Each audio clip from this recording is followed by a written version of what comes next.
Hello दोस्तों, नमस्कार। आपका हमारे यूट्यूब चैनल में बहुत स्वागत है। पटवारी 2025 के लिए जो अभ्यर्थी तैयारी कर रहे हैं उनके लिए हमने 100% सिलेक्शन वाला मास्टर पेपर तैयार किया गया है, जो कि बहुत ही कठिन मेहनत के साथ एक एक सवाल को छांट छांट कर बनाया गया है, जिसमें से 100% सवाल आने की पूरी संभावना है। तो आप हमारे इस पेपर को देखिए और अधिक से अधिक सॉल्व करने की कोशिश कीजिए और कमेंट के माध्यम से बताइए आपने कितने सवाल सही किए। और वीडियो को लाइक कीजिए, शेयर कीजिए। चैनल को सब्सक्राइब नहीं किया है तो चैनल को सब्सक्राइब जरूर कर लेंगे। और हमारी पटवारी से संबंधित सभी वीडियो इस चैनल पर उपलब्ध है, जिसके लिए आप हमारी प्लेलिस्ट पे जाकर के वहां से पटवारी से संबंधित सभी वीडियोस देख सकते हैं। इसके अलावा अन्य भर्तियों से संबंधित सभी जो वीडियो है हमारे चैनल पर उपलब्ध है। आप प्लेलिस्ट में जाकर वहां से अलग से अपनी पेपर के अनुसार एक एक परीक्षा के अनुसार अलग अलग वीडियोस को देखें और लाइक कीजिए, शेयर कीजिए। चैनल को सब्सक्राइब जरूर कर ले। चैनल को सब्सक्राइब करने से हमारे आने वाली वीडियो की जानकारी आपको आगे मिलती रहेगी। चलिए देखते हैं अपना आज का अपना मास्टर मॉडल पेपर। पहला सवाल क्या कह रहा है आपका, मानव उत्सर्जन तंत्र में शामिल नहीं है। तो मानव उत्सर्जन तंत्र में आपका क्या शामिल नहीं है? वक्र यानी कि किडनी, मूत्राशय, मूत्र नलिका या फिर आपका वर्षण। तो यहाँ पर मानव उत्सर्जन तंत्र में वर्षण शामिल नहीं है। ऑप्शन 3 यहाँ पर आपका करेक्ट हो जाएगा। वर्षण के बारे में आप सब लोग जानते हैं दोस्तों। वर्षण जो होता है ये आपका एंड्रोजन हार्मोन स्रावित करता है। कौन सा हार्मोन स्रावित करता है? तो ये आपका एंड्रोजन हार्मोन स्रावित करता है। ये आपको ध्यान रखना है। और इसके ही द्वारा आपका शुक्राणु का निर्माण किया जाता है। प्रजनन परिपक्वता में ये भाग लेता है, तो ये आपको ध्यान रखना है। आगे देखिए, अगला सवाल है आपका, निम्न में से कौन सा फल विटामिन सी का सबसे अच्छा स्रोत है? तो विटामिन सी का सबसे अच्छा स्रोत आपका आंवला हो जाएगा। ऑप्शन 2 यहाँ पर आपका करेक्ट होगा। और विटामिन सी जो होता है दोस्तों, इसकी कमी से आपका कौन सा रोग होता है? तो ये एग्जाम में पूछा जाता है। तो इसका भी रोग होता है और इसका नाम क्या हो जाएगा आपका? एस्कॉर्बिक अम्ल से कहा जाता है। आगे देखिए, क्वेश्चन नंबर 3 देखिए दोस्तों, पित्त ज्वर यानी येलो फीवर का रोग जनक है। तो येलो फीवर जो होता है दोस्तों, इसका रोग जनक क्या हो जाएगा आपका? तो विषाणु हो जाएगा। ऑप्शन 4 यहाँ पर आपका करेक्ट होगा। अगला सवाल देखिए, निम्न में से कौन सा एक भौतिक परिवर्तन है? तो यहाँ पर कौन सा आपका भौतिक परिवर्तन है ये आपसे पूछा गया है। फलों का पकना ये आपका रासायनिक परिवर्तन है। लोहे में जंग लगना तो ये भी आपका रासायनिक परिवर्तन है। लकड़ी का जलना भी रासायनिक परिवर्तन है। लेकिन मोम का पिघलना आपका जो है वो आपका भौतिक परिवर्तन है। और एक होता है आपका दोस्तों मोम का जलना। तो जलना जो होता है वो आपका रासायनिक परिवर्तन होता है। ये बात आपको ध्यान रखनी है। यानी कि यहाँ पर आपके दोनों परिवर्तन होते हैं। जब मोम आपकी जलती है तब आपका भौतिक और रासायनिक दोनों परिवर्तन होते हैं। लेकिन पिघलना आ जाए तो इसे ओनली भौतिक परिवर्तन बोला जाता है। आगे देखिए, क्वेश्चन नंबर 5, वर्गीकरण है। तो वर्गीकरण क्या है दोस्तों? तो वर्गीकरण जो होता है वो प्राकृतिक या संश्लेषित रबर के भौतिक गुणों में सुधार की प्रक्रिया होती है। ऑप्शन 1 यहाँ पर आपका करेक्ट होगा। ठीक है, तो क्वेश्चन नंबर 5 जो है उसका राइट आंसर आपका ऑप्शन 1 हो जाएगा। अगला सवाल देखिए, निम्न में से किस माध्यम में से ध्वनि तरंगें नहीं गुजर सकती है? तो किस माध्यम में से आपकी ध्वनि तरंगें नहीं गुजर सकती है? जल, इस्पात, वायु, निर्वात। तो निर्वात में से आपकी ध्वनि तरंगें नहीं गुजर सकती है क्योंकि इनको माध्यम की आवश्यकता होती है दोस्तों। किसकी आवश्यकता होती है? माध्यम की इनको आवश्यकता होती है। तो ध्वनि तरंगें जो है वो आपकी निर्वात में से नहीं गुजर सकती है। अगला सवाल देखिए, पेनिसिलिन नामक औषधि प्राप्त की जाती है। तो पेनिसिलिन नामक औषधि जो है ये आपकी किससे प्राप्त की जाती है? तो दोस्तों ये आपकी कवक से प्राप्त की जाती है। ऑप्शन 2 यहाँ पर आपका करेक्ट होगा। ये सवाल आपका इंपॉर्टेंट सवाल है, इसको आपको ध्यान रखना है। पेनिसिलिन जो है दोस्तों ये पेनिसिलियम नोटेटम नामक कवक से होती है। तो पेनिसिलियम नोटेटम नामक कवक से ये होती है, ये बात आपको ध्यान रखनी है। और ये आपके दोस्तों प्रथम एंटीबायोटिक थी। क्या थी ये दोस्तों? आपकी प्रथम एंटीबायोटिक थी, आपको ध्यान रखना है। ठीक है, यहाँ से पूछा जा सकता है। तो प्रथम एंटीबायोटिक आपकी क्या हो जाएगी? पेनिसिलिन हो जाएगी। तो प्रथम प्रतिजैविक या एंटीबायोटिक औषधि हो जाएगी आपकी। इसकी खोज किसने की थी? तो इसकी खोज जो है ये अलेक्जेंडर फ्लेमिंग के द्वारा की गई थी। किसके द्वारा की गई थी दोस्तों? अलेक्जेंडर फ्लेमिंग के द्वारा इसकी खोज की गई थी। तो ये भी आपसे पूछा जा सकता है। तो ये तीनों बातें इस सवाल से रिलेटेड आपको ध्यान रखनी है। मान्यता प्राप्त भाषाओं की संख्या कितनी है? तो भारतीय संविधान की 8वीं अनुसूची में मान्यता प्राप्त भाषाएं जो है उनकी संख्या कितनी हो जाएगी? तो ये 22 हो जाएगी। ऑप्शन 1 करेक्ट होगा।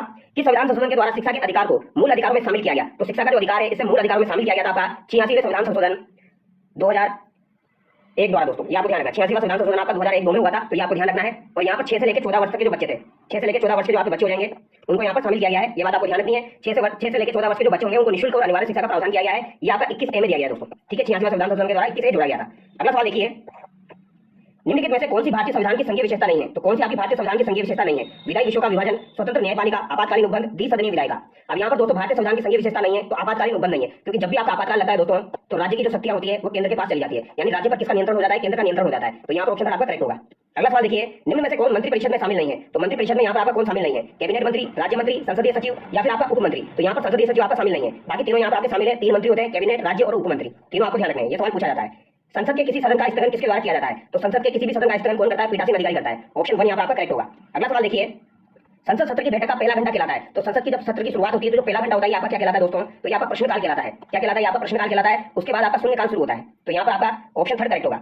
अगला सवाल देखिए, संविधान सभा का अस्थायी अध्यक्ष किसे चुना गया था? तो संविधान सभा का अस्थायी अध्यक्ष जो है ये सच्चिदानंद सिन्हा को चुना गया था। ऑप्शन 2 यहाँ पर आपका करेक्ट होगा। और ये बात आपको ध्यान रखनी है, ये सवाल पूछा जाता है दोस्तों। ठीक है, संविधान सभा की पहली बैठक आपकी कब हुई थी? तो 9 दिसंबर 1946 हुई थी। ये आपका जेल प्रकरण में पूछा गया था। बेसिक सा सवाल है, पूछा जाता है दोस्तों। और स्थायी अध्यक्ष किसे बनाया गया था? तो राजेंद्र प्रसाद जो थे उनको स्थायी अध्यक्ष बनाया गया था। तो ये भी पूछा जाए तो ध्यान रखना है। अगला सवाल देखिए, मुगल प्रशासन में सैन्य विभाग का प्रधान क्या कहलाता था? तो मुगल प्रशासन में सैन्य विभाग जो था उसका प्रधान आपका क्या कहलाता था? इंपॉर्टेंट सवाल है। तो ये आपका क्या कहलाता था दोस्तों? मीर बख्शी कहलाता था। ऑप्शन 3 यहाँ पर आपका करेक्ट होगा। तो सैन्य विभाग का प्रधान क्या कहलाएगा? आपका मीर बख्शी कहलाएगा। अगला सवाल देखिए, किस शासक को उसकी धार्मिक उदारता के कारण कश्मीर का अकबर कहा जाता है? तो किस शासक को उसकी धार्मिक उदारता के कारण कश्मीर का अकबर कहा जाएगा? ये कौन है दोस्तों? जैन उल आबदीन। ऑप्शन 1 यहाँ पर आपका करेक्ट होगा। जैन उल आबदीन जो है दोस्तों इन्हें कश्मीर में क्या कहा जाता है? कश्मीर का अकबर कहा जाता है। इन्हें कश्मीर का अकबर क्यों कहा जाता है दोस्तों? क्योंकि इन्होंने जजिया कर जो था, जजिया कर और गोवध पर प्रतिबंध लगाया था। तो जजिया कर और गोवध पर इन्होंने प्रतिबंध लगाया था। तो जैन उल आबदीन, ये आपको ध्यान रखना है। अगला सवाल देखिए, बंगाल में स्वतंत्र राज्य की स्थापना किस शासक ने की थी? तो बंगाल में स्वतंत्र राज्य की स्थापना किस शासक के द्वारा की गई थी? तो ये आपके दोस्तों मुर्शिद कुली खान के द्वारा की गई थी। ऑप्शन 2 यहाँ पर आपका करेक्ट होगा। ठीक है, किसके द्वारा की गई? मुर्शिद कुली खान। अगला सवाल देखिए, प्लासी का युद्ध किनके बीच लड़ा गया था? तो प्लासी का युद्ध दोस्तों आपका 1757 में हुआ था। ये किस किसके मध्य लड़ा गया था? ये आपसे पूछा गया है। तो ये आपका दोस्तों सिराजुद्दौला और रॉबर्ट क्लाइव के मध्य लड़ा गया था। ऑप्शन 4 यहाँ पर आपका करेक्ट होगा। यहाँ पर मीर जाफर जो था दोस्तों, इन्होंने सिराजुद्दौला को धोखा दिया था। ठीक है, तो ये बात आपको ध्यान रखनी है। तो ये युद्ध जो है ये सिराजुद्दौला और रॉबर्ट क्लाइव के मध्य लड़ा गया था। तो क्वेश्चन नंबर जो 18 है इसका राइट आंसर आपका क्या हो जाएगा? ऑप्शन 4 हो जाएगा। अच्छा सवाल पूछा जाता है, बेसिक सवाल आते रहते हैं ऐसे सवाल।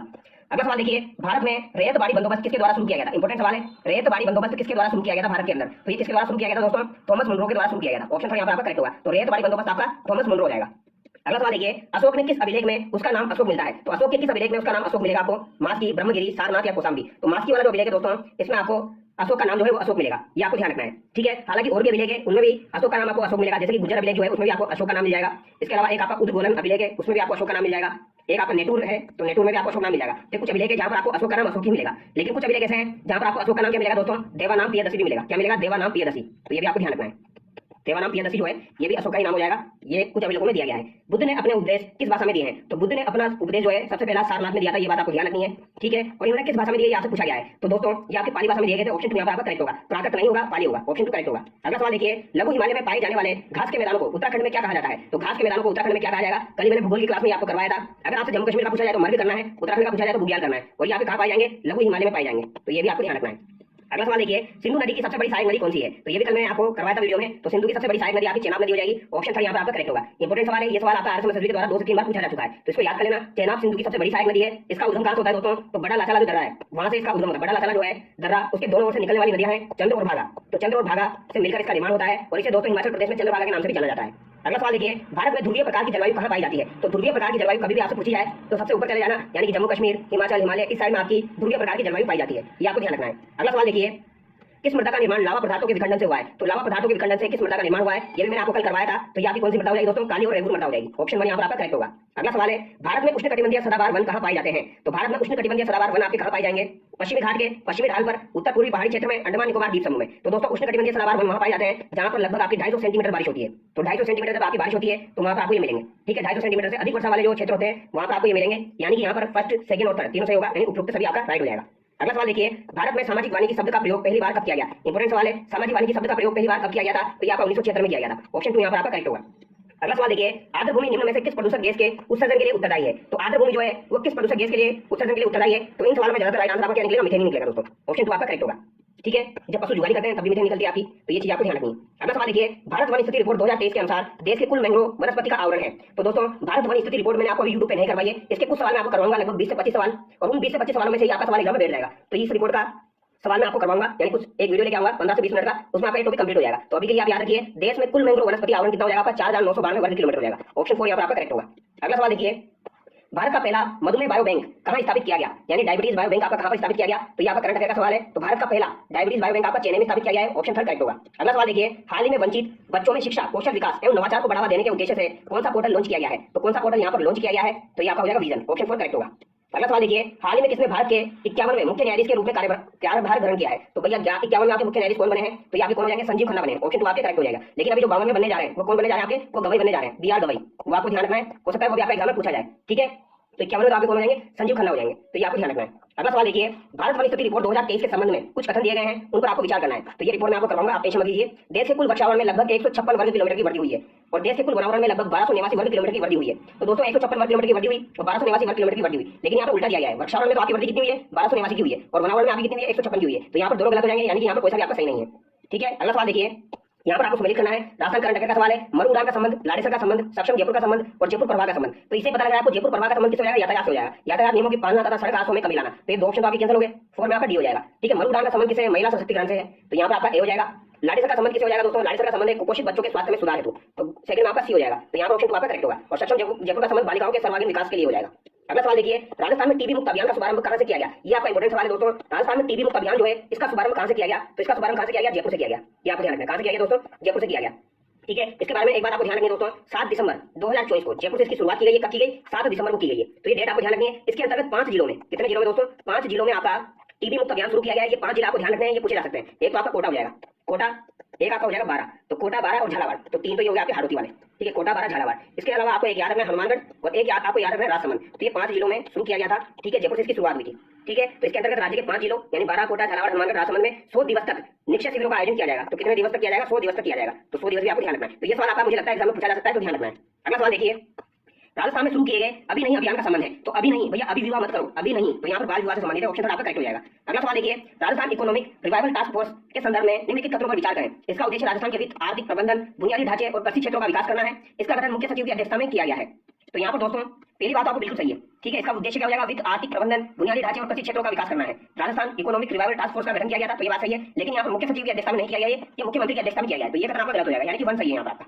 अगला सवाल देखिए, राजस्थान में निम्न में से कहां पर देश का पहला सूचना का अधिकार संग्रहालय स्थापित किया जा रहा है? तो देखते पता लग रहा है सूचना का अधिकार संग्रहालय कहां पर स्थापित किया जाएगा, वो भी पहला। तो ये आपका ब्यावर में स्थापित किया जाएगा, ऑप्शन पर करेक्ट हो जाएगा, क्योंकि ब्यावर से ही सूचना के अधिकार की शुरुआत हुई थी दोस्तों राजस्थान के अंदर। मैंने बताया चांदगेट से, तो आपको ध्यान रखना है। ठीक है, तो यहाँ पर ब्यावर आपका राइट आंसर होगा।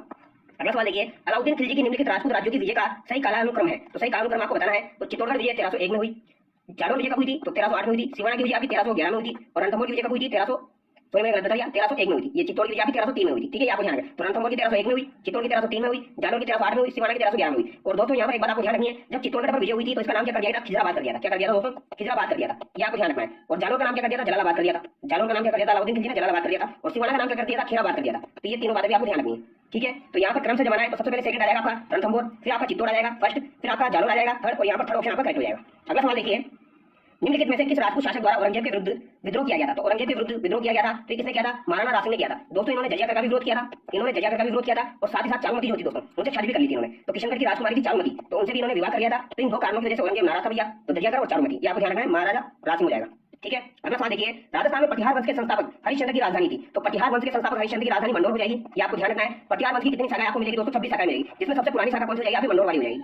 ये बात आपको ध्यान रखनी है। अगला सवाल देखिए, राजस्थान के निम्नलिखित राज्यपालों में से कौन हिंदुस्तान एरोनॉटिक्स लिमिटेड के अध्यक्ष रह चुके हैं? तो हिंदुस्तान एरोनॉटिक्स लिमिटेड के अध्यक्ष कौन है आपके? तो ये ओपी मेहरा है, ऑप्शन 1 करेक्ट होगा। अगला सवाल देखिए, संविधान के अनुच्छेद 191 के अंतर्गत राजस्थान विधानसभा के सदस्यों की निरंतरता के संबंध में निम्नलिखित कथनों पर विचार कीजिए। तो 191 के अंतर्गत राजस्थान विधानसभा के जो सदस्य होते हैं उन पर अगर निरंतरता लागू की जाती है तो उस पर विचार करना है। ऐसे प्रश्नों पर राज्यपाल का विनिश्चय अंतिम होगा। तो ऐसे प्रश्नों पर राज्यपाल का विनिश्चय अंतिम होगा, ये बात सही है आपकी। ऐसे किसी प्रश्न पर विनिश्चय करने से पहले राज्यपाल निर्वाचन आयोग की राय लेगा और ऐसी राय के अनुसार कार्य करेगा। तो ये बात भी आपकी सही है, यानी कि दोनों कथन यहाँ पर आपके सही हो जाएंगे। ठीक है, दोनों बातें यहाँ पर आपकी सही है, थर्ड ऑप्शन करेक्ट होगा। अगला सवाल देखिए, राजस्थान विधानसभा में लोक महत्व के विषय पर स्थगन प्रस्ताव, तो जो स्थगन प्रस्ताव की प्रक्रिया के नियम के संबंध में कौन सा कथन यहाँ पर सही है? प्रस्ताव प्रस्तुत करने हेतु अध्यक्ष की सहमति आवश्यक है, बिल्कुल अध्यक्ष की सहमति आपको लेनी पड़ेगी स्थगन प्रस्ताव की, अगर आपको पेश करना है तो।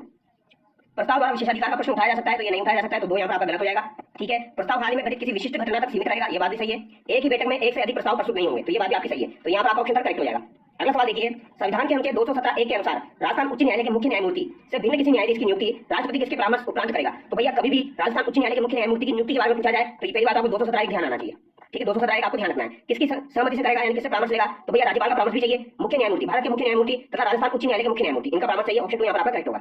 ठीक है, नियुक्ति कौन करेगा? राष्ट्रपति करेगा, ये भी ध्यान रखना है। अगला सवाल देखिए, राजस्थान लोक सेवा आयोग यानी आरपीएससी के सदस्यों को पद से हटाया जा सकता है, तो हटाएगा कौन? राष्ट्रपति हटाएगा। ठीक है, तो राष्ट्रपति के द्वारा सर्वोच्च न्यायालय की जांच के बाद जो है वो आरपीएससी के सदस्यों को हटाया जा सकता है, ये बात आपको ध्यान रखनी है।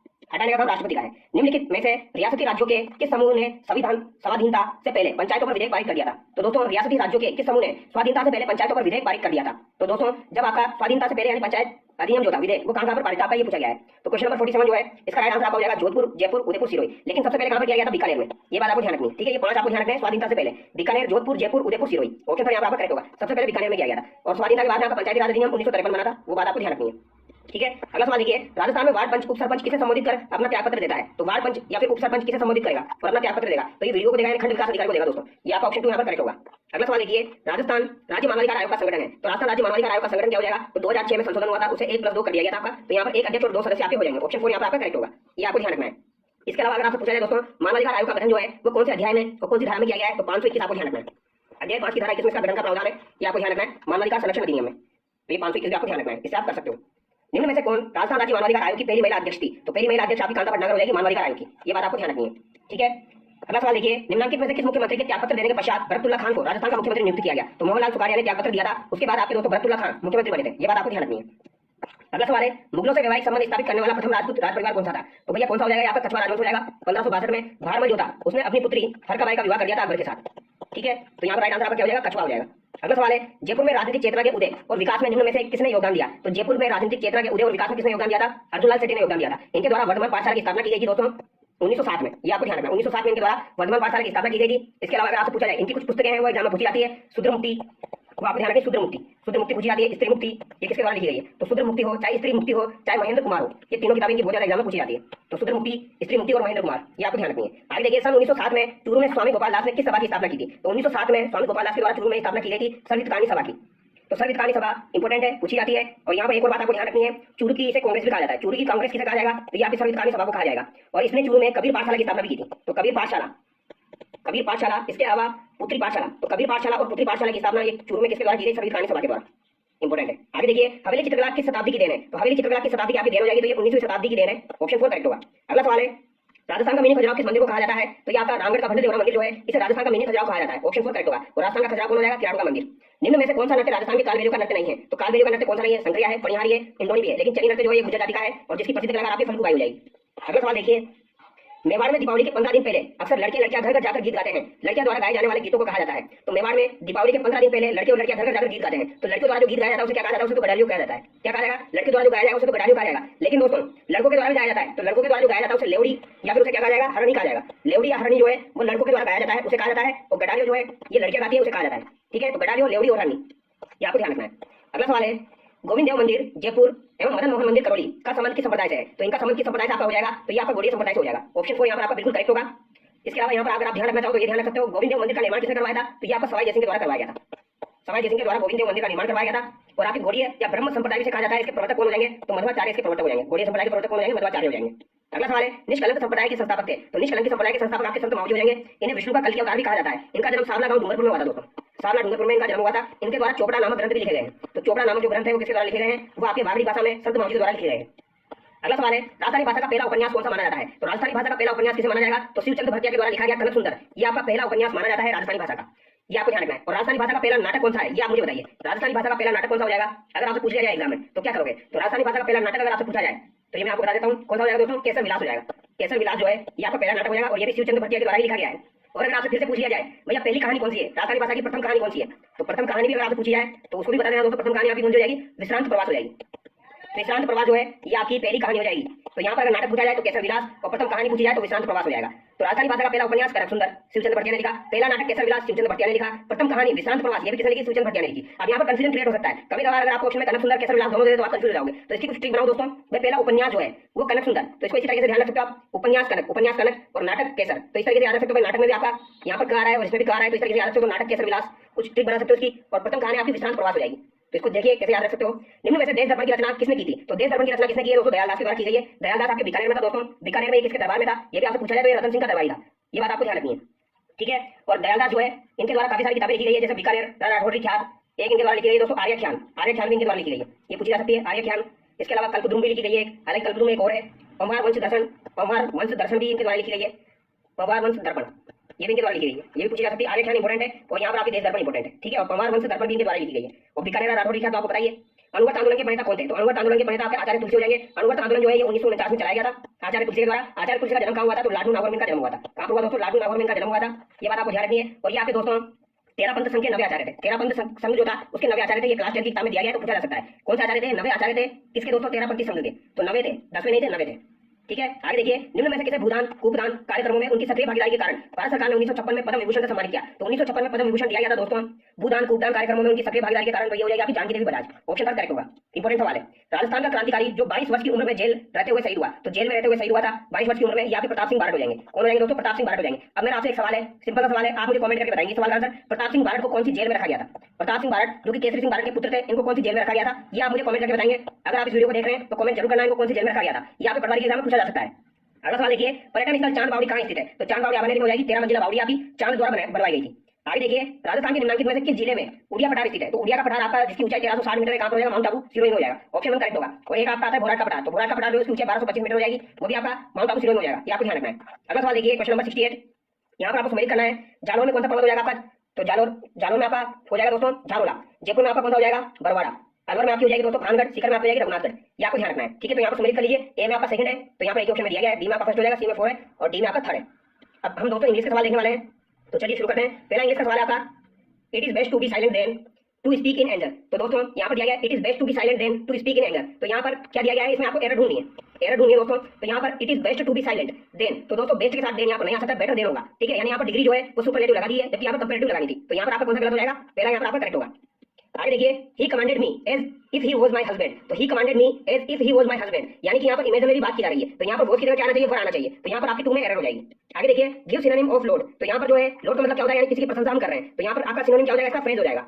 Give antonym of recede. तो रिसीड जो है दोस्तों, इसका एंटोनिम क्या हो जाएगा आपका, ये आपको बताना है। रिसीड का मतलब होता है दोस्तों पीछे जाना, क्या होता है, पीछे जाना। तो यहाँ पर एंटोनिम बताना है, इसका उल्टा क्या हो जाएगा, तो एडवांस हो जाएगा। ऑप्शन 1 करेक्ट होगा। अगला सवाल देखिए, यहाँ पर दोस्तों आपको एक एडम फ्रेज दिया गया है, तो इसका आंसर आपको बताना है to call it a day. To call it a day का मतलब क्या हो जाएगा दोस्तों, तो to call it a day का मतलब हो जाएगा किसी कार्य को करना उस दिन के लिए बंद कर देना, यानी किसी कार्य को उस दिन के लिए बंद कर देना। तो इसे क्या कहा जाएगा, decide to finish working. Option पर यहाँ पर आपका करेक्ट होगा, ठीक है। अब यहाँ पर दोस्तों हिंदी के सवाल देखिए, निम्नलिखित में से किस शब्द में व्यंजन संधि है। तो व्यंजन संधि कौन से शब्द में हो जाएगी, जगत प्लस नाथ, जगन्नाथ, इसमें आपकी व्यंजन हो जाएगी। प्रति उपसर्ग से बना शब्द कौन सा है, तो प्रति उपसर्ग से बना शब्द देखिए दोस्तों, चारों में आपका एक ही दिख रहा है आपको, प्रत्यक्ष। प्रति प्लस अक्ष, प्रत्यक्ष जो है ये आपका प्रति उपसर्ग हो जाएगा। अगला सवाल देखिए, निम्नलिखित शब्दों में किस शब्द का सही समास विग्रह हुआ है। त्रिभुवन, तीन भुवन का समाहार। तो भैया तीन भुवन नहीं होगा, तीन भुवनों का समाहार होगा, भुवन होना चाहिए यहाँ पर, तो ये गलत हो गया। प्राण प्रिय, प्राण और प्रिय, तो प्राण और प्रिय नहीं होगा दोस्तों, यहाँ पर होगा प्राणों को प्रिय, तो ये भी आपका गलत हो गया। यज्ञशाला, यज्ञ की शाला, तो यज्ञ के लिए शाला, तो ये भी आपका गलत हो गया। वीणा पानी, वीणा है पानी में जिसके, यानी सरस्वती, तो ये आपका करेक्ट हो जाएगा, बहुवीरी समास। आगे देखिए दोस्तों, अच्छा यहाँ पर इसमें, ठीक है। अगला सवाल है आपका, अभिराम और अभिराम का उचित शब्द युग्म है। तो अभिराम और अभिराम का उचित शब्द युग्म आपको बताना है दोस्तों, इसका बताइए आंसर क्या होगा। तो अभिराम का मतलब आपका सुंदर हो जाएगा, और अभिराम यानी बिना रुके, यानी निरंतर। तो ऑप्शन 3 यहाँ पर आपका करेक्ट होगा। अगला सवाल देखिए, निम्न में से किस क्रम में सही पर्यायवाची नहीं है। तो सही पर्यायवाची किसमें नहीं है आपका, अलंकार, आभूषण, भूषण, देना, तो ये बिल्कुल सही दिया गया है। आंसू का नयन, तारिका और नील, तो तारिका और नील आंसू का होता है, लेकिन नयन जो है वो तो आंख का होता है दोस्तों, ठीक है। तो ऑप्शन 2 यहाँ पर आपका गलत हो जाएगा। इष्ट का आपका वांछनीय, विपरीत हो जाएगा, आडंबर का ढोंग, ढकोसला और पाखंड हो जाएगा। आगे देखिए, विलोम शब्द की दृष्टि से कौन सा विकल्प अनुचित है। तो कौन सा विकल्प अनुचित है, प्रसाद का विसार, देवी का आसुरी, उदिघन का अनुदिघन हो जाएगा, और तेजस्वी का यशस्वी गलत हो जाएगा, क्योंकि ये आपके समानार्थी हो गए। तेजस्वी यशस्वी एक जैसे हो गए। निम्न में से किस शब्द में व्यंजन संबंधी अशुद्धि है। तो व्यंजन संबंधी अशुद्धि आपकी किसमें हो जाएगी, अभिष्ट, विशिष्ट, स्वादिष्ट या गरिष्ठ। तो बताइए दोस्तों इसका राइट आंसर क्या होगा। तो इसका राइट आंसर हो जाएगा आपका, अभिष्ट तो ऐसे लिखा जाता है, विशिष्ट भी ऐसे लिखा जाता है, गरिष्ठ भी ऐसे लिखा जाता है, लेकिन स्वादिष्ट में यहाँ पर ठा आता है दोस्तों, तो यहाँ पर ऑप्शन थोड़ा गलत हो जाएगा। अगला सवाल देखिए, निम्न में से शुद्ध वाक्य का चयन कीजिए। बंदूक एक उपयोगी अस्त्र है, यह मेरा पुस्तक है, यह मेरी पुस्तक है, तो ये गलत हो गया। इन्हें एक पुत्र है, इनका एक पुत्र है, तो ये भी गलत हो गया। भारत में अनेकों जातियां हैं, तो अनेकों नहीं होता है दोस्तों, अनेक होता है, तो ये भी आपका गलत हो गया। यानी कि यहाँ पर 1 आपका करेक्ट होगा, बंदूक एक उपयोगी अस्त्र है। अब आगे देखिए, किस वाक्यांश के लिए प्रयुक्त शब्द सार्थक नहीं है। तो किसमें आपका सार्थक शब्द प्रयुक्त नहीं हुआ है। तो दोस्तों जिसके अनेक विद्वानों से विभिन्न शास्त्रों का ज्ञान प्राप्त किया हो, अनेक विद्वानों से विभिन्न शास्त्रों का ज्ञान प्राप्त किया हो, बहुश्रुत, ये सही है। पराया दोष ढूंढने वाला, तथ्यान्वेषी, ये गलत हो जाएगा दोस्तों, इसे छिंद्रान्वेषी कहा जाता है। क्या कहा जाता है इसे, छिंद्रान्वेषी कहा जाता है आपका, जो दूसरों में दोष ढूंढता है। ऑप्शन 2 यहाँ पर गलत होगा। जो अधर्म करने से डरे धर्म भीरु, ये सही है। आश्रयदाता को प्रसन्न करने के लिए कही जाने वाली झूठी सच्ची बात, ठकुर सुहाती, तो ये भी बात आपकी सही है। अब आगे देखिए, किस विकल्प में हिंदी पारिभाषिक शब्द का प्रयोग हुआ है। तो हिंदी पारिभाषिक शब्द का प्रयोग आपका किसमें सही हुआ है, ये पूछा गया है। तो यहाँ पर जुडिशियस दिया गया है, विधि सम्मत, तो ये तो आपका गलत दिया गया दोस्तों। जुडिशियस का मतलब क्या हो जाएगा आपका, विवेकपूर्ण हो जाएगा। क्या हो जाएगा दोस्तों, विवेकपूर्ण। अकाउंटेबिलिटी का मतलब उत्तरदायित्व होता है, तो ये भी गलत हो गया। अपीसमेंट का मतलब तुष्टिकरण यहाँ पर दिया गया दोस्तों, तो अपीसमेंट का मतलब यहाँ पर क्या दिया गया, तुष्टिकरण दिया गया, तो ये बिल्कुल आपका सही हो जाएगा। और आर्बिट्रेरी का मतलब क्या हो जाएगा दोस्तों, इसका मतलब हो जाएगा मनमाना, मनमाना हो जाएगा, उचित नहीं होगा, मनमाना हो जाएगा। यानी आर्बिट्रेरी का मतलब हो जाएगा स्वेच्छाचारी, मनमाना, ये आपको ध्यान रखना है। अब आगे देखिए, एडजोन का समानार्थी शब्द कौन सा हो जाएगा। तो एडजोन का मतलब क्या होता है, स्थगन होता है, ठीक है। तो यहाँ पर आपका स्थगित करना हो जाएगा, ऑप्शन करेक्ट हो जाएगा। अंधे के हाथ बटेर लगना लोकोक्ति का सही अर्थ है, तो अंधे के हाथ बटेर लग गया यानी कि बिना मेहनत के उसे उपलब्धि प्राप्त होना, ऑप्शन 2 करेक्ट होगा। अब दोस्तों यहाँ पर रीजनिंग के सवाल है, तो आप उससे प्रैक्टिस कर लेना, पीडीएफ में आप लोगों के लिए अपलोड कर दूंगा, मैथ के खुद से प्रैक्टिस कर लेना, कंप्यूटर के मैं आपको करवा देता हूँ, ठीक है। तो कंप्यूटर के सवाल हम देख लेते हैं। एमएस वर्ड के लिए व्यू में हेडर और फुटर दिखते हैं। तो दोस्तों एमएस वर्ड जो होता है उसमें आपके हेडर और फुटर जो दिखते हैं वो किसमें दिखते हैं, नॉर्मल व्यू में, पेज लेआउट में, ड्राफ्ट व्यू में या प्रिंट लेआउट व्यू में। अच्छा सवाल है दोस्तों, यहाँ पे प्रिंट लेआउट व्यू में दिखते हैं, ऑप्शन करेक्ट होगा। यदि किसी पैराग्राफ के लेफ्ट और राइट साइड दोनों अलाइन हो तो उसे क्या कहा जाता है, राइट भी अलाइन हो, लेफ्ट भी अलाइन हो, तो इसे क्या कहा जाएगा, जस्टिफाई अलाइनमेंट, ऑप्शन 1 करेक्ट होगा। एमएस एक्सेल में किस चिन्ह का प्रयोग पूर्ण सेल पता यानी एब्सोल्यूट सेल रेफरेंस बनाने के लिए किया जाता है। तो पूर्ण सेल पता या एब्सोल्यूट सेल रेफरेंस के लिए किसका प्रयोग किया जाएगा, तो डॉलर का प्रयोग किया जाएगा, ऑप्शन 2 करेक्ट होगा। अगला सवाल देखिए, एमएस एक्सेल में फंक्शन के अंदर फंक्शन को क्या कहा जाता है। तो फंक्शन के अंदर एक फंक्शन है एमएस एक्सेल में, उसे क्या कहा जाएगा, उसे नेस्टेड फंक्शन कहा जाएगा। क्या कहा जाएगा, नेस्टेड फंक्शन। देखो कंप्यूटर के सवाल आपको थोड़ा अजीब लग सकते हैं, लेकिन इसी प्रकार के सवाल आपको एग्जाम में देखने को मिलेंगे। पावर पॉइंट प्रेजेंटेशन में हैंड आउट में हेडर और फुटर जोड़ने के लिए प्रयोग किया जाता है। तो हेडर और फुटर जोड़ने के लिए प्रयोग किया जाता है, किसका प्रयोग किया जाता है, पावर पॉइंट के अंदर। तो ये आपका हैंड आउट मास्टर का प्रयोग किया जाता है। सीपीयू की गति किसमें मापी जाती है, तो सीपीयू की गति आपकी हर्ट्ज में मापी जाती है, ये आपको ध्यान रखना है। अब आगे देखिए, ओएमआर का पूर्ण रूप क्या हो जाएगा, तो इसका तो आंसर आप बता दोगे आराम से, ऑप्टिकल मार्क रीडर हो जाएगा, ऑप्शन 2 यहाँ पर आपका करेक्ट होगा, ऑप्टिकल मार्क रीडर। अगला सवाल देखिए, मोशन डेटा को कंप्यूटर या अन्य इलेक्ट्रॉनिक डिवाइस में प्रविष्ट करने के लिए किस इनपुट डिवाइस का प्रयोग किया जाता है। तो मोशन डेटा को कंप्यूटर या अन्य इलेक्ट्रॉनिक डिवाइस में अगर प्रविष्ट करना हो तो किस इनपुट डिवाइस का प्रयोग करेंगे, तो यहाँ पर ट्रैक बॉल का प्रयोग किया जाता है। अच्छा सवाल है, ध्यान रखना है। आगे देखिए, कॉम्पैक्ट डिस्क में किस तकनीक का इस्तेमाल होता है। तो कॉम्पैक्ट डिस्क जो होती है आपकी कॉम्पैक्ट डिस्क सीडी में किस तकनीक का इस्तेमाल होता है, तो यहाँ पर लेजर टेक्निक का इस्तेमाल होता है। सीक्वेंशियल डिवाइस है, तो सीक्वेंशियल डिवाइस आपकी कौन सी हो जाएगी दोस्तों, magnetic disk, magnetic tape, floppy disk, optical disk. तो ये आपकी मैग्नेटिक टेप हो जाएगी, सीक्वेंशियल डिवाइस, ये आपको ध्यान रखना है। तो 145 में आपका राइट आंसर क्या हो जाएगा, यहाँ पर ध्यान रखना दोस्तों, इंपोर्टेंट सवाल है, ऑप्शन डी यहाँ पर, ऑप्शन बी यहाँ पर आपका करेक्ट होगा, मैग्नेटिक टेप, ठीक है। अगला सवाल है आपका, विंडोज एक है तो विंडोज क्या हो जाएगा दोस्तों, आपका ऑपरेटिंग सिस्टम हो जाएगा। इसके साथ साथ GUI ऑपरेटिंग सिस्टम हो जाएगा, यानी कि दोनों सही होंगे आपके, तो 1 और 3 सही हो जाएंगे, ऑप्शन 4 करेक्ट होगा। यानी कि विंडोज जो है ये GUI ऑपरेटिंग सिस्टम है, ये आपको ध्यान रखना है। आगे देखिए, निम्न में से कौन सा एक डेस्कटॉप ऑपरेटिंग सिस्टम है, तो डेस्कटॉप ऑपरेटिंग सिस्टम आपका कौन सा हो जाएगा, तो यहाँ पर बताइए 4 ऑप्शन आपके सामने। जब ऐसा सवाल एग्जाम में पूछा जाता है ना, तो सवाल मोस्टली गलती होता है दोस्तों। अभी मैं आपको डायरेक्ट आंसर बता देता हूँ तो आपको लगता होगा इजी सवाल है, लेकिन ये इजी सवाल नहीं है, वहाँ पर आप कंफ्यूज रहते हैं। यहाँ पर आपका राइट आंसर मैक OS हो जाएगा, ठीक है। अगला सवाल देखिए, mobile operating system software Android OS 2007 किस कंपनी ने विकसित किया था, यानी एंड्रॉइड किसके द्वारा विकसित किया गया था, तो गूगल के द्वारा। निम्न में से कौन सा एग्जीक्यूटेबल फाइल फॉर्मेट है, तो एग्जीक्यूटेबल फाइल फॉर्मेट आपका कौन सा हो जाएगा, .exe हो जाएगा, ऑप्शन 1 करेक्ट होगा। शिक्षा के क्षेत्र में कंप्यूटर का अनुप्रयोग है, तो कंप्यूटर का अनुप्रयोग क्या क्या हो जाएगा, शोध उपकरण में हो जाएगा, शिक्षण अधिगम मशीन के रूप में हो जाएगा, प्रबंध उपकरण के रूप में हो जाएगा, उपयुक्त सभी यहाँ पर आपका करेक्ट होगा।